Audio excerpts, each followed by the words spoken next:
27 বছরের একটা যুবক তরবারি নিয়ে দৌড়ায় নবীকে জবাই করার জন্য। নাম কি? কয় বছর? 27 বছরের যুবক তরবারি নিয়ে দৌড়ায় আমার রাসূলকে জবাই করবে। এক নজর দেখা মাত্র তরবারি ফালাইয়া বলেন, ইয়া রাসূলুল্লাহ, আমাকে মাফ করে দেন, কালেমা পড়ায় আমাকে মুসলমান বানায় দেন।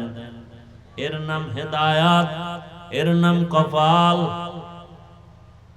আবু জাহাল 13 বছর নবীর বয়ান শুনলো, কাছে থাকলো, কালেমা কপালে আসে নাই, বরং হাতের মুষ্টির মধ্যে পাথর নিয়া বলে, আব্দুল্লাহর সন্তান মুহাম্মদ, বলো আমার হাতের মুষ্টির মধ্যে কি আছে? রহমতের নবী বলেন, আমি বলতে পারলে কি লাভ হবে?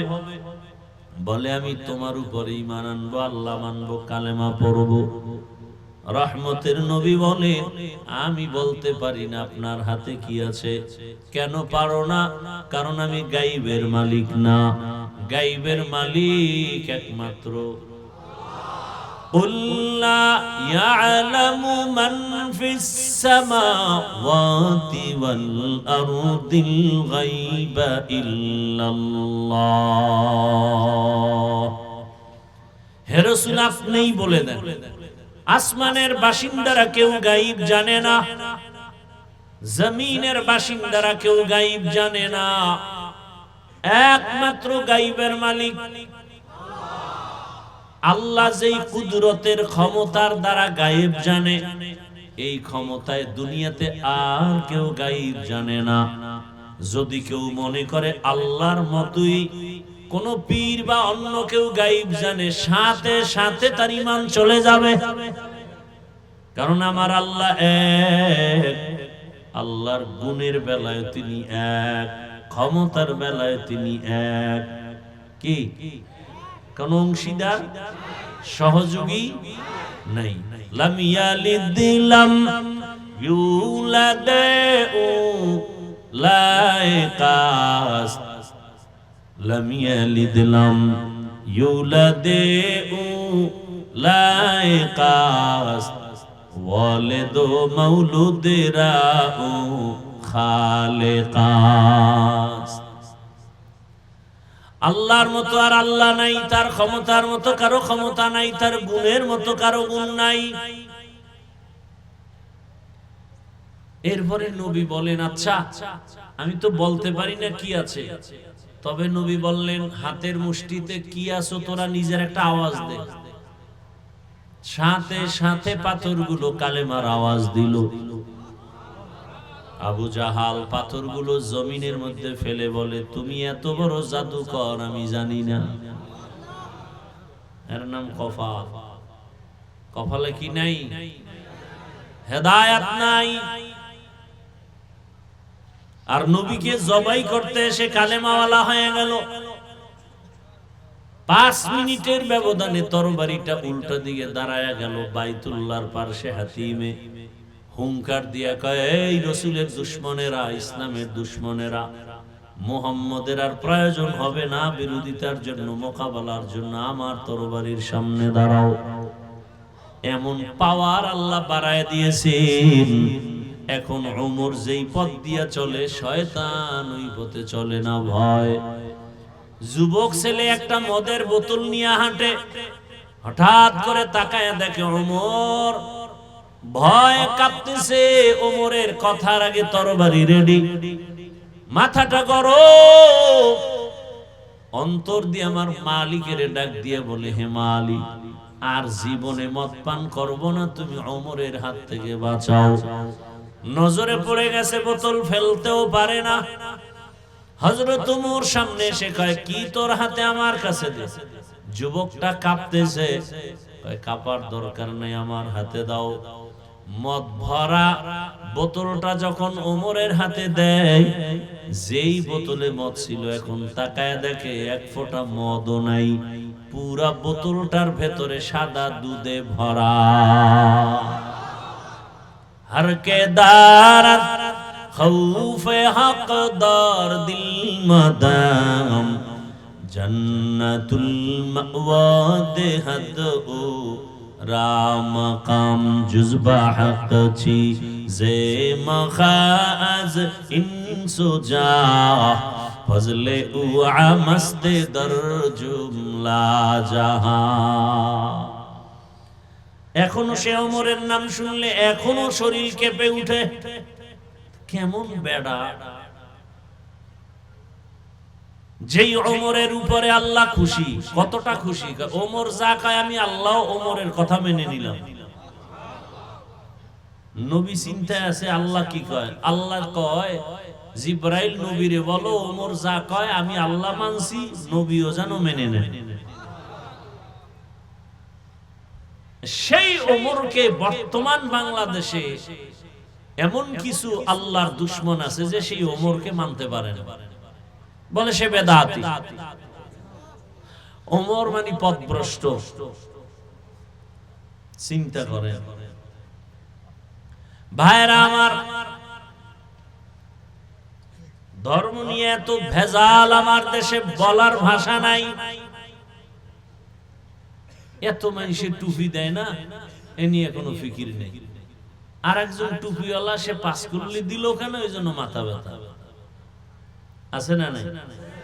এত মানুষ নামাজ পড়ে না, এ নিয়ে কোনো মাথা ব্যথা নাই। কিছু হজরতের সমস্যা কি, বুকে হাত বাঁধে না কেন, এ নিয়ে জ্বালা। বুকের হাত লইয়া নাবির হাত লইয়া চিল্লা চিল্লি, অথচ যারা নামাজই পড়ে না এদের পেছনে মেহনত নাই, ফিকির নাই। আল্লাহ হেদায়েত দান করেন। এই সব সমস্যার একমাত্র সমাধান আল্লাহ ওয়ালা যারা, তাদের কাছে বাইআত হইয়া সোহবত নিয়ে চললে দিল সোজা হবে, না হয় সোজা হবে না।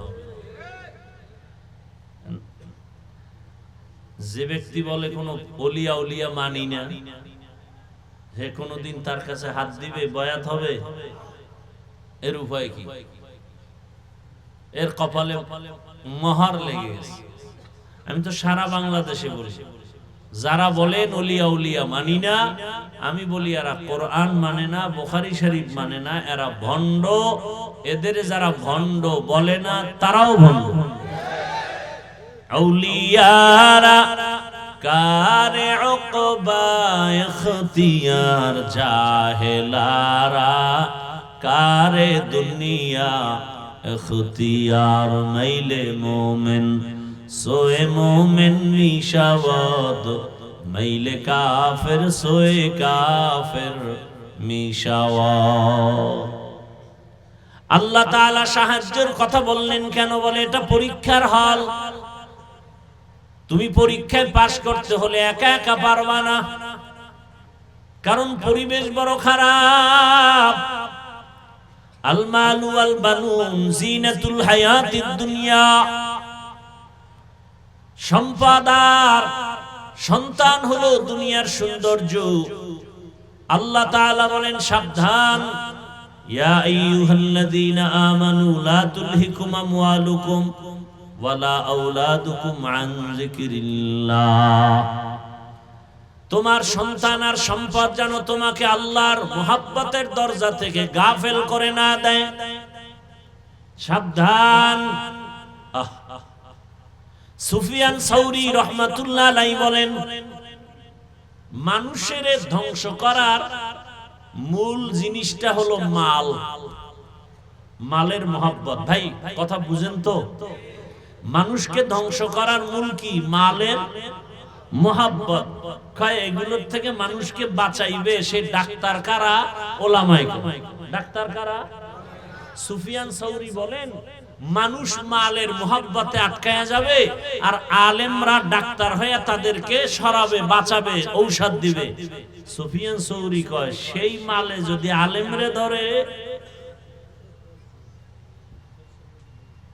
যারে দিয়ে ভূত সারামু এরে যদি ভূতে পায়, যেই মাল মানুষকে ধ্বংস করে সেই মালের পেছনে যদি আলেম ডাক্তার হইয়া সেও যদি রোগী হয়ে যায়, তা চিকিৎসা করবে কে?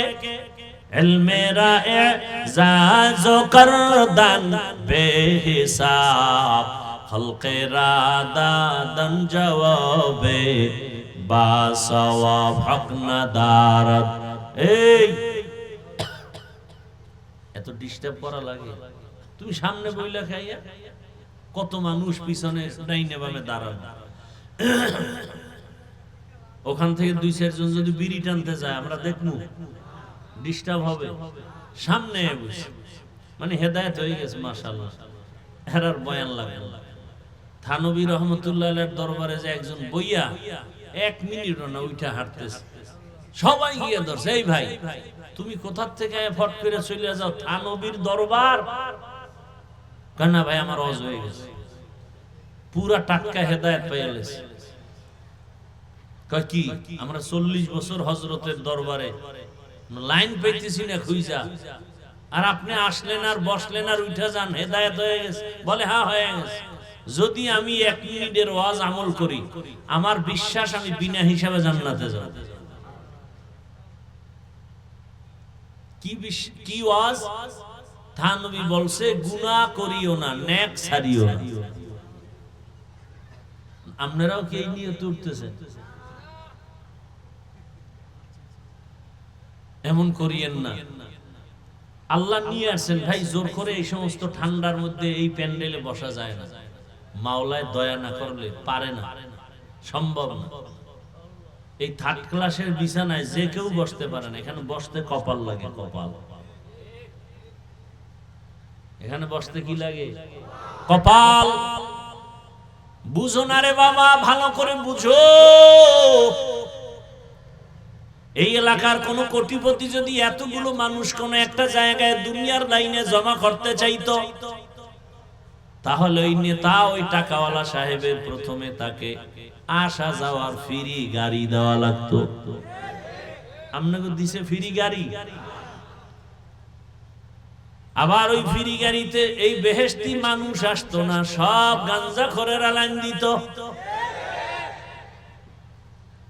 আসার পরে ভিআইপি চেয়ার বসার জন্য আপনাদেরকে ভিআইপি বিছানা দিছে।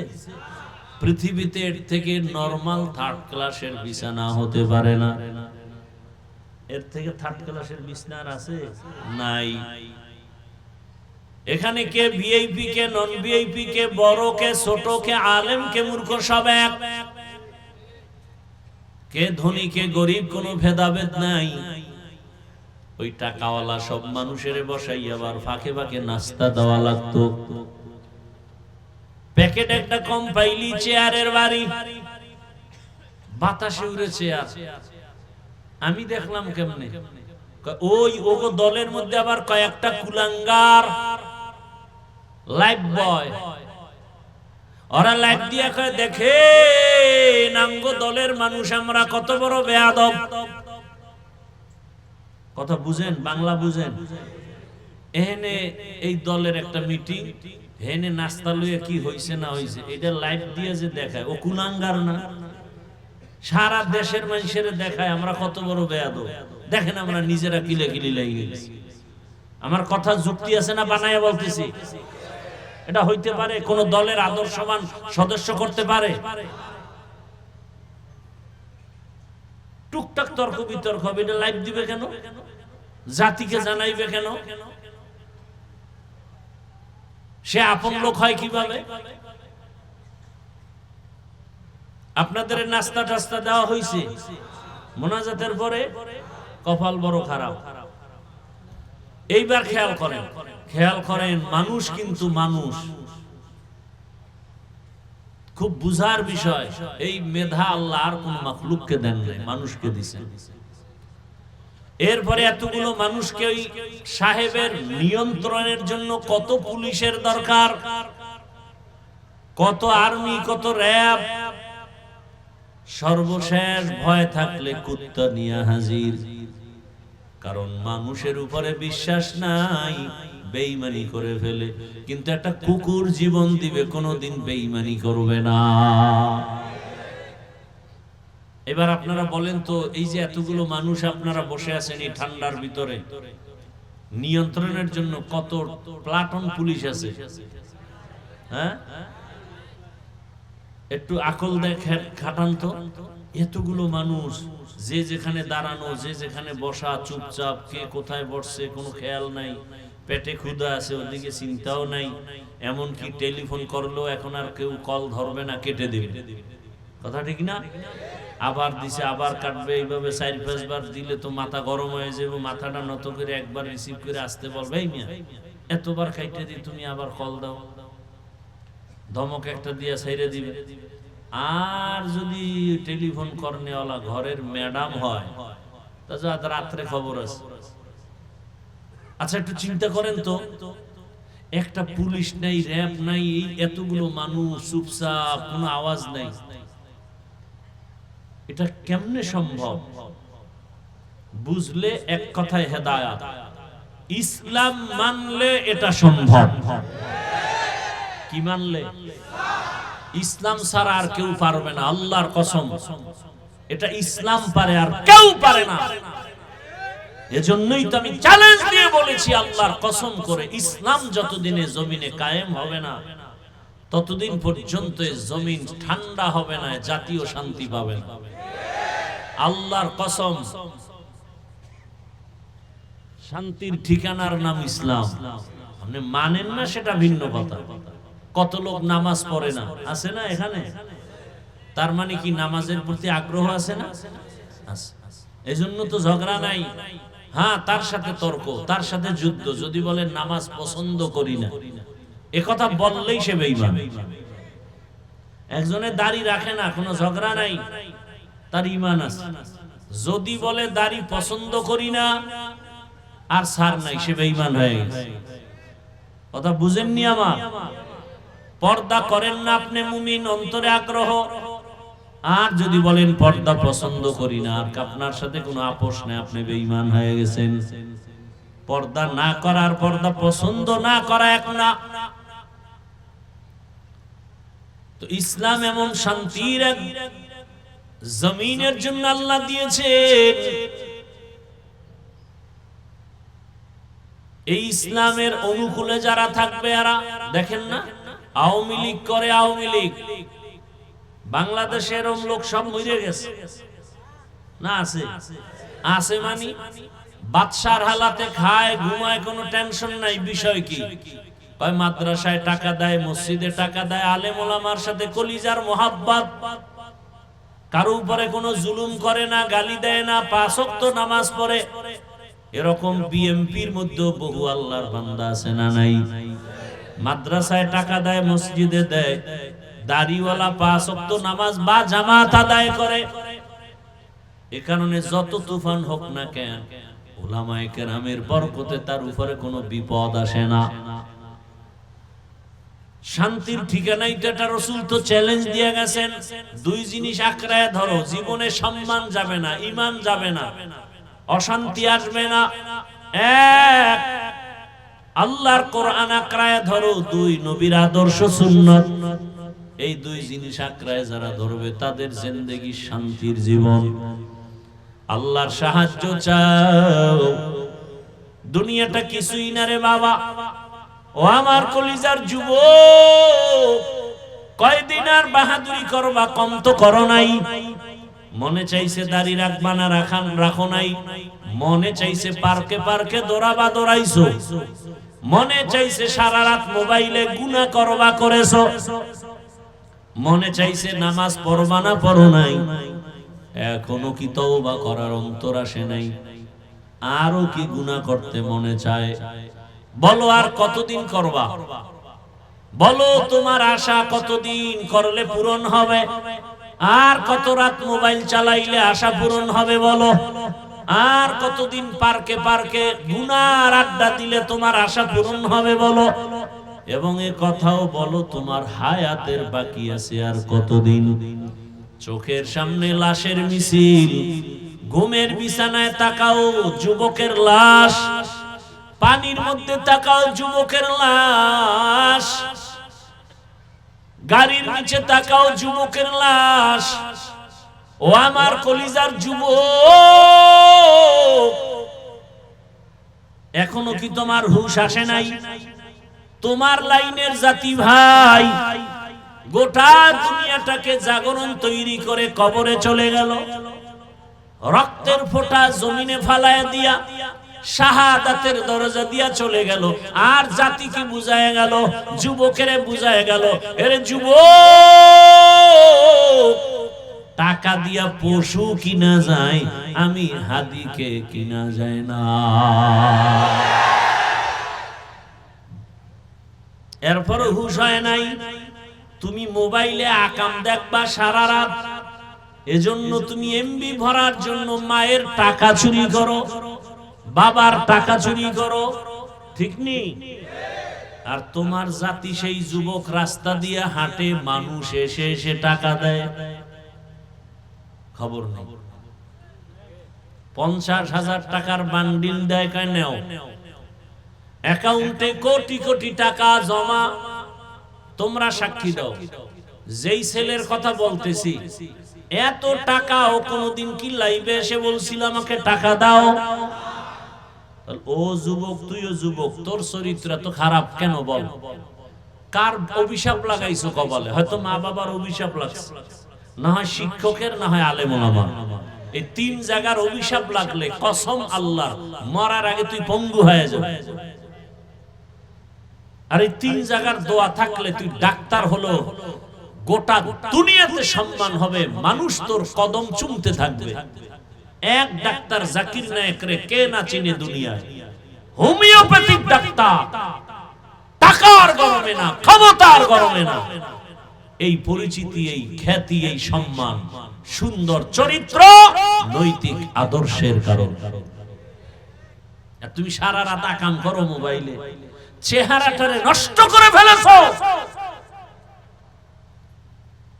40 বছরে তোমার চেহারা নষ্ট হওয়ার কথা না, অথচ 22-25 বছরে তোমার চেহারায় কোনো আলো নাই, নূর নাই, আকর্ষণ নাই, তাকাইলে মায়া হয় না,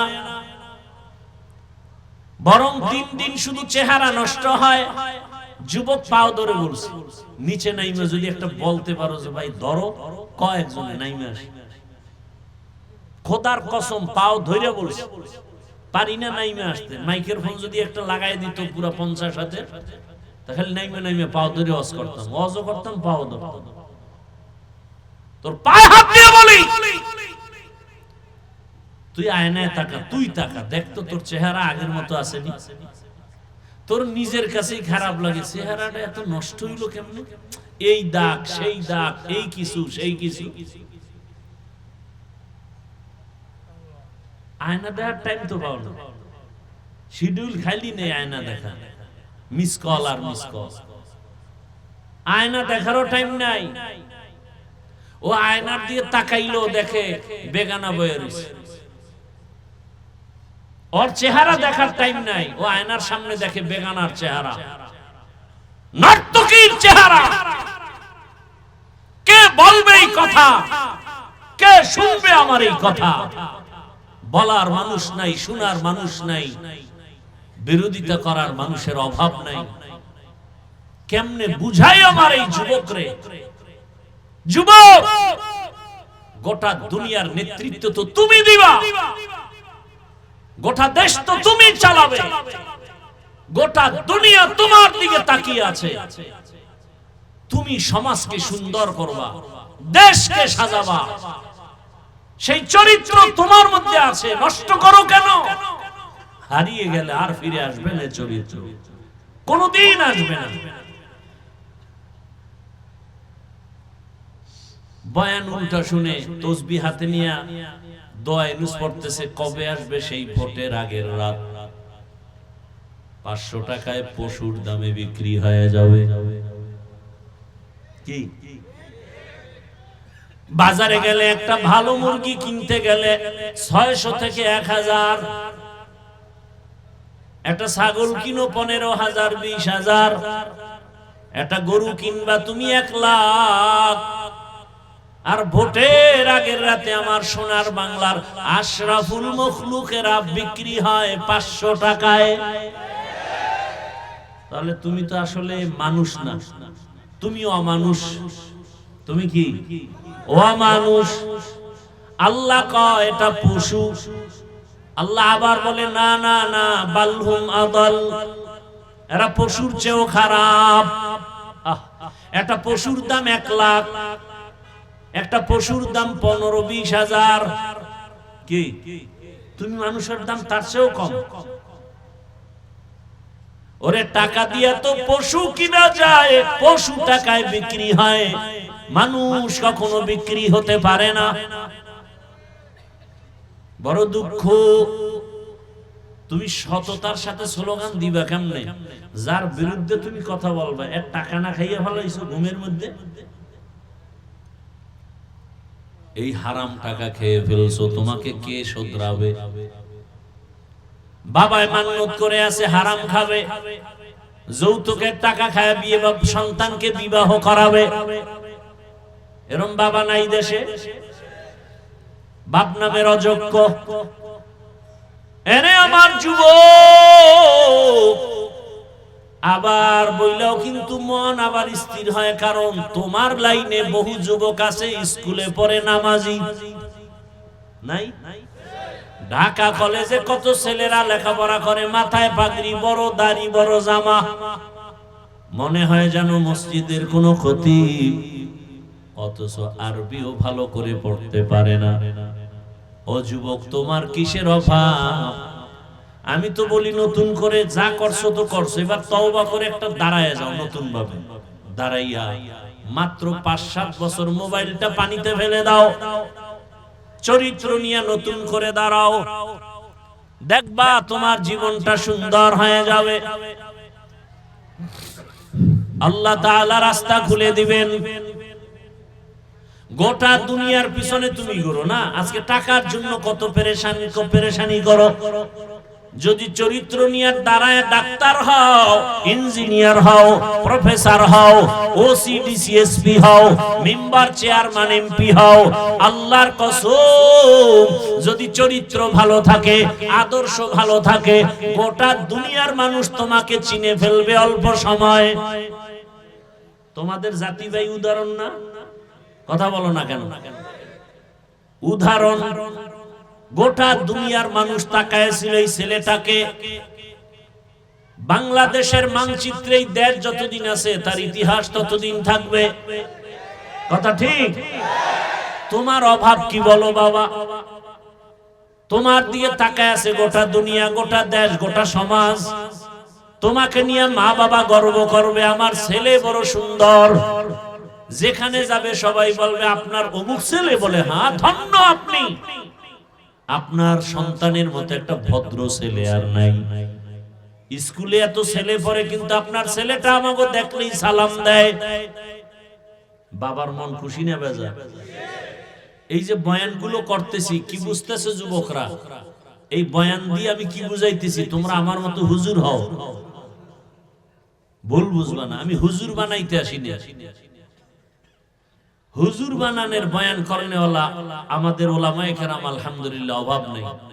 দ্বিতীয়ত, আমার দেশে আলেম ওলামা, পীর মাশায়েখ, হুজুরের অভাবও নাই। আমার দেশে আদর্শবান ডাক্তারের অভাব, আদর্শবান ইঞ্জিনিয়ারের অভাব, আদর্শবান প্রফেসরের অভাব। আমার দেশে আদর্শবান ওসি ডিসিএসপির অভাব। প্রত্যেক থানা জেলার ওসি ডিসিএসপি আদর্শবান নামাজি যদি হতো, আমাদের এত চিৎকার দেওয়া লাগতো না। সমাজে বয়ান চলতো, আমল চলতো, সুদখোরের পেছনে অনুমতির জন্য দৌড়ানো লাগতো না। চিন্তা করেন, মানুষের পাও ধরে ধরে বয়ান করি, পাও ধরে ধরে। হিন্দুর বিরুদ্ধে বলি না, খ্রিস্টানের বিরুদ্ধে বলি না, আর সেই ওয়াজ করতে যদি অনুমতি লাগে, এই দেশে বাঁচা না বাঁচা আর কি আছে? এই মুসলমানের দেশ। আপনাদের দোষ 99 গুণ বেশি, 99% দোষ আপনাদের। এখানে ওয়াজ চলতেছে, আপনারা হাজির হইছেন, কোরআন হাদিসের বয়ান চলতেছে, কোরআন অনুযায়ী বয়ান চলতেছে। কোন বেয়াদব যদি এসে বলে যে এটা হবে না, সাথে সাথে ধইরা হাতে পায়ে রশি লাগায় বাইন্দা, যে তুই এখানে রং শাখা। মোনাজাত হওয়ার পরে এখান থেকে বেরোবি। বেদবি করলি কেন? কোরআনের বাগানের সাথে। এ শাস্তি। এক বেয়াদবকে শাস্তি দিলে গোটা দেশ সোজা হয়ে যেত। আমার আল্লাহর কোরআনটা একটু দুর্বল, এটাই পরিবার নীতি আছে, সমাজ নীতি আছে, অর্থনীতি আছে, শুধু রাজনীতি নাই। হ্যাঁ, এই কোরআনে সুলাইমান নবীর রাজনীতির কথা আছে, পুরা দুনিয়া চালাইছেন সুলাইমান নবী, ঘটনা আছে। ইউসুফ নবী মিশরের অর্থমন্ত্রী ছিলেন, ঘটনা কোরআনে আছে। যদি বলো কোরআনে নাই, তার মানে হলো কোরআন সব দিক থেকে পরিপূর্ণ, রাজনীতির বেলায় কোরআন শরীফ দুর্বল। এই কথা বললে তার ঈমান থাকে? কোরআনে যদি রাষ্ট্রনীতি না থাকে ওই বয়ান করব না, থাকলে সবার করতে হবে। কথা বলেন না কেন? বলে হুজুর কোরআন হাদিসের বয়ান কইরেন, বাইরের থেকে বইলেন না। বোঝো কোরআন হাদিস কিছু, সালাম দিতে পারে না, MA pass, IA pass, BA pass, সালাম পাস করে নাই। আছে না নাই? সালাম আলাইকুম, সালাম দেয় সালাম আলাইকুম, তোর উপরে ঠাডা ভরু, হে কয় ওয়ালাইকুম, তোর উপরে আগে ভরু, সালাম দেয়। লজ্জা শরম কই? আসসালামু আলাইকুম, শুধু এই দুইটা শব্দ, এটা পারে না, আর সব পারে। আর একজনে আবার স্টাইল করে দেয় আসসালামু আলাইকুম। হুজুর একজন পাইয়া স্টাইল করছে, তো হুজুরে যে সালাক বুঝে না, জিগায় হুজুর কেমন আছেন? হুজুর কয় শুকুর আলহামদুলিল্লাহ। কয় হুজুর আপনি শুকুর বললেন কেন? শুকুর বলবেন না। কয় কপাল তোরটাও খারাপ, আমারটাও খারাপ, আমি যে শুকুর বলবো এই নকটা তো তুই সালামে নিয়ে গেছিস, আমার তো শুকুর বলা ছাড়া উপায় নাই। বেয়াদবি ক্ষমা চাই। একটা কথা যদি কোরআন হাদিসের বাইরে বলি, জিহ্বা কেটে ফেলবো। আসো, কেউ আসলে আসো। কোরআন শরীফের মধ্যে যদি রাজনীতি না থাকে, কোরআন আমি মানি না। চ্যালেঞ্জ! কোরআনে নাই বলতে কিচ্ছু নাই। পরিবার নীতি আছে, রাষ্ট্রনীতি আছে, সমাজ নীতি আছে, অর্থনীতি আছে। 20টা বছর লেখাপড়া তো করলাম ডাউলের পানি আটার রুটি খাইয়া, এই কোরআনই তো বলতো কয়টা নক্তা, কয়টা জের, কয়টা জবর, কয়টা পেশ, কয়টা অক্ষর, কয়টা শব্দ, কয়টা বাক্য, কয়টা আয়াত আছে, কয়টা সূরা আছে, নামাজের আয়াত কয়টা, রোজার আয়াত কয়টা, যাকাতের আয়াত কয়টা, সমাজের আয়াত কয়টা, পরিবার নীতির আয়াত কয়টা, রাষ্ট্রনীতির আয়াত কয়টা, তার ব্যাখ্যা কি, ফতোয়া কি, মাসআলা কি, তাফসীর কি, পড়তে পড়তে পড়তে পড়তে জীবন শেষ। ময়দানে আসছি, এখন কোরআন নিয়ে বয়ান করতেছি। কোন সুদখোর, কোন আল্লাহর দুশমন এসে যদি কয় হুজুর বয়ানটা এমন করেন, ওরে কি পরিমাণ রিমান্ডের মাইট দেওয়া দরকার। এই যে বললাম 99 গুণ দোষী আপনারা। না একজন আলেমকে অপমান করার আপনি তালি দেন হাতে বয়া না? আপনার তো এই কথা বলা উচিত। বাবার সাথে সন্তানের তর্ক হয় না, তার মানে বাবারে কেউ গালি দিলে সন্তান চুপ থাকবে? এটা দি বুঝেন, ওটা বুঝেন না যে আমি নামাজ পড়তে পারি না, দাড়ি রাখতে পারি না, পর্দা করতে পারি না, তবে আমি আল্লাহকে ভালোবাসি, রসুলকে ভালোবাসি, আর সেই ভালোবাসা পাইছি আলেমের দ্বারা, কোরআন হাদিসের দ্বারা। অতএব আলেমের সাথে আমার দূরত্ব থাকুক, যা কিছু থাকুক, কিন্তু অপমান হতে দেব না, ওর কলার ধরে ফেলবো। আমি নামাজ পড়ি না, কিন্তু খবরদার আমার ইসলাম, কোরআন, হাদিস, আল্লাহ, রসুল, আলেম ওলামা নিয়ে বললে ওখানে আমি ছাড় দেব না। কিসের ভয় পাও? আল্লাহ হেদায়েত দান করুন। আরে ভাই কোরআনটা বুঝেন কিছু। ভারতের মধ্যে হাজার হাজার মাদ্রাসা আগুন দিয়ে জ্বালায় দিয়েছে ব্রিটিশরা। হাজার হাজার আলেমকে ফাঁসি দিয়া গাছের সাথে লাট ঝুলায় রাখছে দিল্লি রাজধানী কলকাতায় রাস্তায়। উদ্দেশ্য কি? কোরআনের এই আওয়াজ বন্ধ করবে। আল্লাহ তো চ্যালেঞ্জ দিয়েছেন, এটা হেফাজত কোনো হিসাবের হাতে দি নাই। এই কোরআন হেফাজতের জিম্মা কোনো নবীর হাতে দেই নাই, ডাইরেক্ট কে নিছেন? এই জন্য এটা যত বন্ধ করতে চায় তত বাড়ে। পারছে কমাইতে? মাদ্রাসা ব্যাঙের ছাতার মতো, ব্যাঙের ছাতার মতো, বলে না বলে না? বাংলাদেশে যারা বুঝ আছে, জানা আছে, জ্ঞান আছে, শুধু তারা জবাব দিবেন। বাংলাদেশে স্কুল প্রাইমারি এডি বেশি না মাদ্রাসা বেশি? না, আপনার অ্যান্সার ভুল। কি ভাই, আপনি বলছি আপনারা না জানলে জবাব দিবেন না, আন্দাজে একটা জবাব দিয়ে রাখলেন কেন? এখানে বহু শিক্ষিত মানুষ আছে। বাংলাদেশে প্রাইমারি স্কুল হিসাব করলে গড়ে অনেক বেশি, প্রত্যেক গ্রামে গ্রামে স্কুল আছে, ঘর আছে, সব আছে, কিন্তু বাংলাদেশের বহু অঞ্চল আছে মাদ্রাসা নেই। কথা ঠিক না? তাহলে ব্যাঙের ছাতার মতো তো স্কুল আর প্রাইমারি হয়েছে, মাদ্রাসা হয়নি। অথচ একটা দোষ দিয়ে দিল ব্যাঙের ছাতার মতো। এটা মুসলমানের বাচ্চা এই কথা বলতেছে, ব্যাঙের ছাতার মতো। অথচ মাদ্রাসায় পড়লে একটা চরিত্রহীন মানুষ চরিত্রবান হয়। ডিসি সাহেব টেবিলে বসে কোরআন শরীফ পড়ে। ডিসি সাহেব আপনি কোরআন শিখলেন, সরকার শিখে এখন? না না হুজুর, ওই যে ছোটবেলা মক্তবে আব্বা আম্মা পড়াইছে না, সেই সময় শিখে ফেলছি। আর এখন আর মক্তব নাই সোনার বাংলায়, আছে? নাই। এখন মুয়াজ্জিন উঠে আজান দিতে, মাও উঠে বাচ্চাকে কেজিতে পাঠাবে। ওখানে গিয়ে কি পড়ে? সরোয়া সরেয়া। আমগো মাদ্রাসায় এসে ওই ছেলে এখন কি পড়ে? সরোয়া।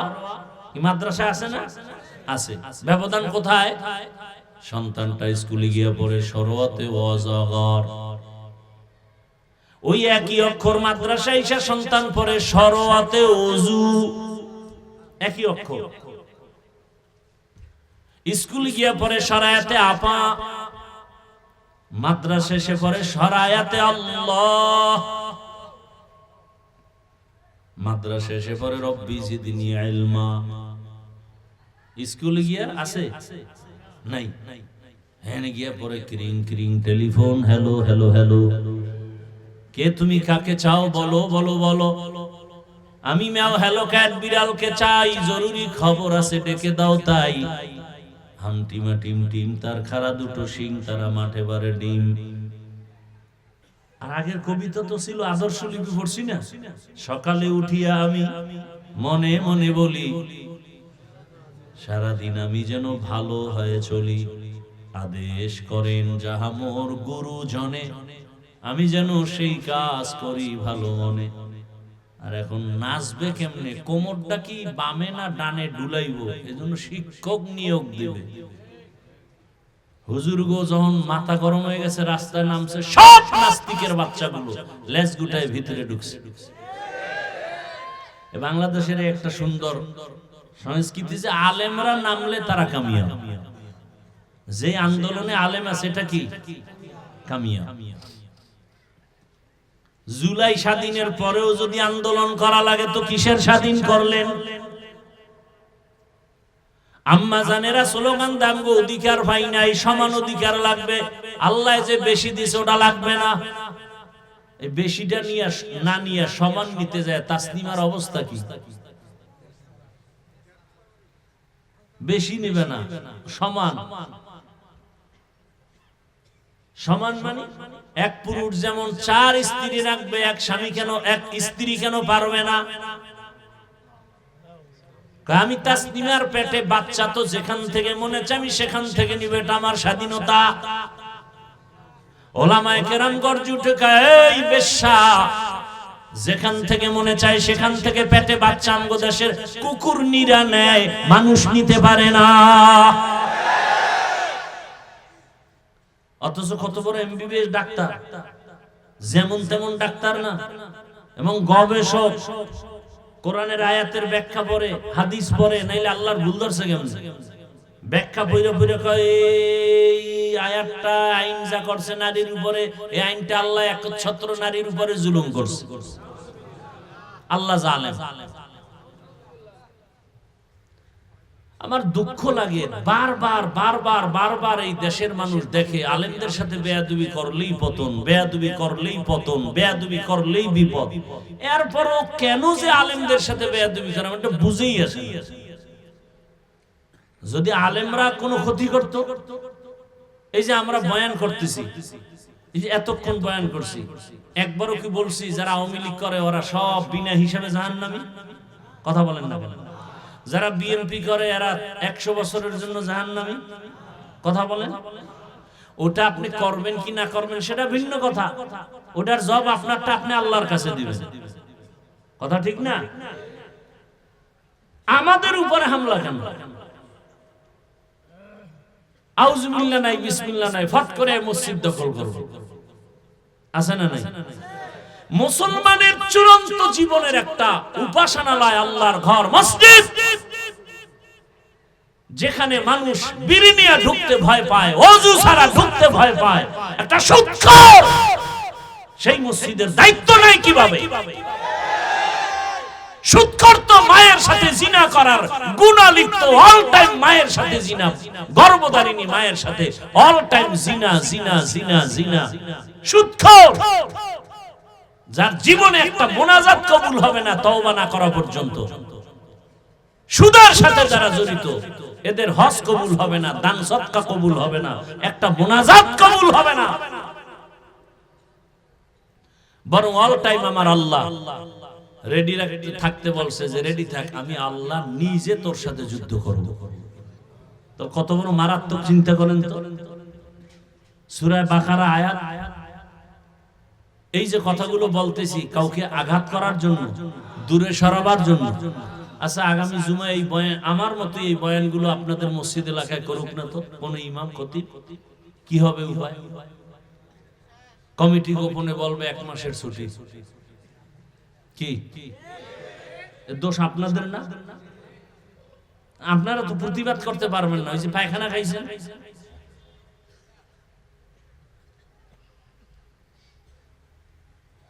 কোরআন হাদিসের বাইরে যদি কোনো আলেম কথা বলে, আপনাদের দরকার নাই, আমরা জিহ্বা কেটে দিব, আমাদেরকে বলেন, কোনো কথা নাই। কোন আলেম যদি কোরআন হাদিসের বাইরে কিছু বলে, সেই দিন আর নাই যে চুপে চাপে কিছু করবে, আমাদেরকে বলেন, আমরা সোজা করব, আমরা ইনশাআল্লাহ। আপনি কি বুঝেন কোরআন হাদিসের বাইরে আর ভিতরে? কোরআন হাদিসের ভেতরে যদি বয়ান করি, তা সুদখোরের বিরুদ্ধে বলতে হবে না, ঘুষখোরের বিরুদ্ধে বলতে হবে না, জালেমের বিরুদ্ধে বলতে হবে না, বেনামাজির বিরুদ্ধে বলতে হবে না? কি আপনাদের আকল কি বলে? কোরআন কি সুদখোরের পক্ষে, ঘুষখোরের পক্ষে, বেনামাজির পক্ষে, দুর্নীতিবাজের পক্ষে, চোর ডাকাতের পক্ষে, ধর্ষক আর খুনির পক্ষে?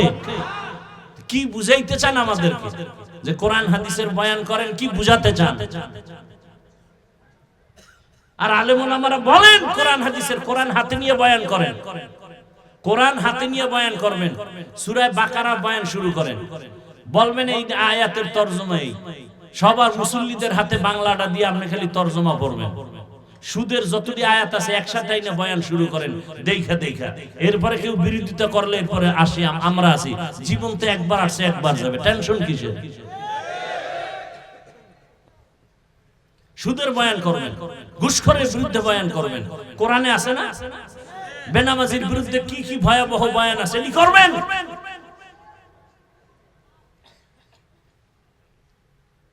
বেপরদায় যারা চলে এদের বিরুদ্ধে কি বয়ান? জেনার শাস্তি, চোরের শাস্তি, মানুষকে ধোঁকা দেয় এর শাস্তি কি? ব্যবসায় গিয়া মালে ভেজাল করে এদের শাস্তি কি? কোরআনের আয়াত লয়ে লয়ে বয়ান করে কি ভাই? এইবার দেখি কে বলে যে হুজুর কোরআনের ভিতরে দিয়ে, হ্যাঁ এবার ভিতরে দিয়েই করতেছি, টাটকা ভিতরে দিয়ে আয়াত লইয়া লইয়া বয়ান। সূরা বাকারা 275 নম্বর আয়াতের ওখান থেকে 3-4 পৃষ্ঠা হোমানে বয়ান, মুনাফিকদের বিরুদ্ধে বয়ান, জালেমের বিরুদ্ধে বয়ান, লাগাতার বয়ান করেন। কে এই বয়ান শেষ করবেন? আপনার 14 পুরুষের হায়াত হইলেও তো কোরআনের বয়ান শেষ করা যাবে না। সবাই কোরআন হাতে নিয়ে বয়ান করবেন, মসজিদে মসজিদে উলামায়ে কেরাম, একেবারে ধারাবাহিক, মুখস্থ বয়ানের দরকার নেই। আল্লাহ, খুব রাগ করতেছেন আপনারা। আপনারা রাগ করলে তো দোষ নেই, আমরা করলে না দোষ। হুজুর এত রাগ, আমি মানুষ না। আল্লাহ হেদায়েত দান করুন। যুবক বাবারা, আমি বলবো নতুন করে ঘুরো, তুমি ডাক্তার হও, দোয়া করি, দিল থেকে বলছি, ডাক্তার হও, বেয়াদব হও না। ইঞ্জিনিয়ার হও, বেয়াদব হও না। ওসি হও, ডিসি হও, এসপি হও, বেয়াদব হও না। তুমি এক যুবক, ফুটন্ত গোলাপ, তোমার ঘ্রাণে পুরা সুবাসিত হবে গোটা দেশ, গোটা সমাজ। তোমাকে দেখলে দুশমন ভয় পাবে, যারা উল্টা পাল্টা চরিত্রহীনরা দেখলেই তো ভয় পাবে। আরে এর সামনে বিড়ি টানা যাবে না কি? আমাদের সামনে কেউ বিড়ি লয়ে আসে কেন? আমরা ফ্রিডম জানি এই লোকটা জনমের মতো বিড়ি টানে, এরপরও তো আমরা সালাম দেই, বসাই, আসেন, জানি। কিন্তু ওই লোকটা তো আমার সামনে কখনো বিড়ি নিয়া হুজুর দেখে, হুজুর হুজুর হুজুর বিড়িটা ফালাই দিছে। তো তোমার চরিত্রটা এমন হতে পারে না যে তোমার বন্ধু বান্ধবরা তোমার আদর্শ দেখিয়া ভালো হয়ে যাবে? আমি তো একবারও বলি না আমি মাদ্রাসায় মাওলানা হও না, বলছি আমার দেশে মাওলানা, মুফতি, মুহাদ্দিসের অভাব নাই। অভাব কি? আদর্শ ডাক্তার, আদর্শবান ইঞ্জিনিয়ার, আদর্শবান প্রফেসর, আদর্শবান ওসি, ডিসি, এসপি, এটি চাই। এই বয়ানগুলো আমি সারা দেশে এভাবে করি। আমার এই লাইনের বয়ানটা আমি ইচ্ছা রকম জোর দিয়ে করি। এখনো সময় আছে, তওবা করো, অন্তরটাকে নরম করে দাও। মানুষের একটা আফসোস থাকে, আরে পার্কে গেলে কি জানি মজা, তো নিছো না, এবার ফিরো। মনে মনে আল্লাহকে বলো, ও আল্লাহ, জীবনে পার্কে কম ঘুরি নাই, দাড়ি কম কাটি নাই, নামাজ কম সারি নাই। ও আল্লাহ, আজকে বুঝতে পারি নাই, তওবা করে ফেলতেছি, আর দাড়ি কাটবো না, নামাজ ছাড়বো না, বেপরদায় চলবো না। মা বাবার দোয়া নিয়া, ওলামায়ে কেরামের দোয়া পরামর্শ, শিক্ষকের দোয়া নিয়া নবীর আদর্শ মেনে চলবো। আর জীবনে কারো উপকার করতে না পারলেও ক্ষতি করব না, কারো প্রশংসা করতে না পারলেও বদনাম করব না। ও আল্লাহ, নেক আমল করতে না পারলেও আর গুনাহ করব না। মা বাবা, মুরব্বি, ওলামায়ে কেরাম, শিক্ষকদের সাথে আর বেয়াদবি করব না। যদি বান্দা তওবা করো, সাথে সাথে আমার আল্লাহ দয়া করে তোমাকে মাফ করে দিবেন। তওবা করার যদি নিয়ত থাকে খাঁটি অন্তরে, আল্লাহ পাক জীবনের সব গুনাহ তওবার কারণে মাফ করে দিবেন। আল্লাহ আমাদেরকে তওবাওয়ালা জীবন দান করেন। আল্লাহ পাক আমাদের গুনাহমুক্ত জীবন দান করেন। আমিন। আলহামদুলিল্লাহি রাব্বিল আলামিন। والصلاة والسلام على سيد الأنبياء والمرسلين وعلى آله وأصحابه أجمعين يا أرحم الراحمين يا أرحم الراحمين يا أرحم الراحمين رب ارحمهما كما ربياني صغيرا اللهم إنك عفو كريم تحب العفو فاعف عنا اللهم إنا نسألك رضاك والجنة ونعوذ بك من سخطك والنار يا الله মাহফিল কবুল করে নেন। আয়োজনকারী, সহযোগিতাকারী, দান সদকাকারীদের কবুল করে নেন। এলাকায় শান্তি দান করেন। মা বোনদের পর্দাওয়ালা বানায় দেন। সন্তানগুলো নেককার বানায় দেন। পরীক্ষার্থী যারা কামিয়াবি দান করেন। আমার কলিজার যুবকদের দ্বীনের খাদেম বানায় দেন। আয় আল্লাহ, মোবাইলের গুনাহ থেকে হেফাজত করেন। আয় আল্লাহ, সারা দুনিয়াবাসীকে মাফ করে দেন। প্রবাসে যারা আছে হেফাজত করেন। বাংলাদেশ শান্তির দেশ বানায় দেন।